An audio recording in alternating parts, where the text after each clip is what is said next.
গরমকালে প্রচুর পরিমাণে তরমুজ পাওয়া যায়, আর এইভাবে তরমুজের জুসের রেসিপিটা বাড়িতে বানিয়ে দেখতে পারেন। বানানো যেমন সহজ, খেতেও ভীষণ ভালো হয়। মাত্র 3-4টি উপকরণ দিয়ে বানানো যায়। তরমুজের জুসের রেসিপিটা শেষ পর্যন্ত দেখার জন্য আপনাদের কাছে অনুরোধ রইল। বাড়িতে বানালে কমেন্ট বক্সে জানাতে একেবারেই ভুলবেন না খেয়ে কেমন লাগলো। নমস্কার, আমি রুমি। আপনাদের সবাইকে আবারও একটা দারুণ স্বাদের রেসিপিতে স্বাগত। প্রথমে একটা বাটির মধ্যে আমি বেশ কিছুটা পরিমাণ তরমুজ নিয়েছি। খোসাটা আগে থেকেই ছাড়িয়ে রেখেছিলাম, আর এইভাবে ছোট ছোট টুকরো করে কেটেও রেখেছিলাম। খুব ভালো করে জল দিয়ে ধুয়ে রেখেছিলাম।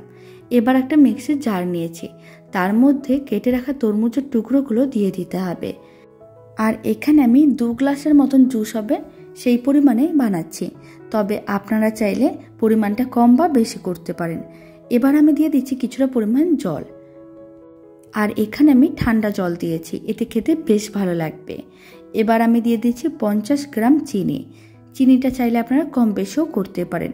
তরমুজের জুসটা একটু মিষ্টি মিষ্টি করে বানাচ্ছি, এতে খেতে অনেক বেশি ভালো লাগবে, তবে আপনারা চাইলে চিনির পরিমাণটা কমিয়েও দিতে পারেন। ঢাকনাটা বন্ধ করে দিতে হবে, আর খুব ভালো করে পেস্ট করে নিতে হবে। তরমুজের টুকরোগুলোকে খুব ভালো করে পেস্ট করে নিয়েছিলাম। এবার ঢাকনাটা খুলে নিয়েছি, আর জুসটাকে আলাদা করে নিতে হবে। তার জন্য একটা বড় সাইজের প্রথমে মিক্সিং বোল নিতে হবে, আর মিক্সিং বোলের মধ্যে তরমুজের জুসটা আলাদা করব। তার জন্য একটা ছাঁকনি নিয়েছি। ছাঁকনির ওপরে পুরো মিশ্রণটাই দিয়ে দিলাম, এতে জুসটা আলাদা হয়ে যাবে। আর যদি কোনো তরমুজের টুকরো বা বীজ থাকে, সেগুলো উপরে এইভাবে থেকে যাবে। সমস্ত তরমুজের জুসটা আলাদা করে নিয়েছিলাম। এবার আমি এর মধ্যে দিয়ে দিলাম সামান্য পরিমাণ বিট লবণ। 4 চামচের 4 ভাগেরও কম আমি বিট লবণ দিয়েছি। আর আমি দিয়ে দিচ্ছি কিছুটা পরিমাণ জলজিরা। জলজিরাটাও 4 ভাগের 1 ভাগ দিয়েছি, মানে 4 চামচের 4 ভাগের 1 ভাগ। এবার হাফ লেবু নিয়েছি, লেবুর রসটা দিয়ে দিতে হবে। আর সমস্ত কিছু একসঙ্গে খুব ভালো করে মিশিয়ে নিতে হবে, এতে খেতে বেশ ভালো লাগবে। খুব ভালো করে মেশানো হয়ে গেছে।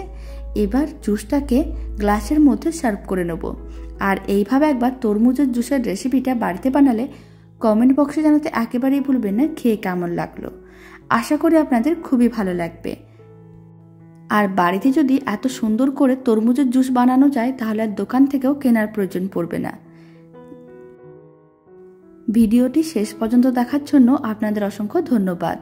আর ভালো লেগে থাকলে আপনারা যদি ফেসবুক থেকে রেসিপিটা দেখছেন, পেজটিকে ফলো করে নেওয়ার অনুরোধ রইল। ইউটিউব থেকে দেখলে চ্যানেলটি সাবস্ক্রাইব করে নেওয়ার অনুরোধ রইল।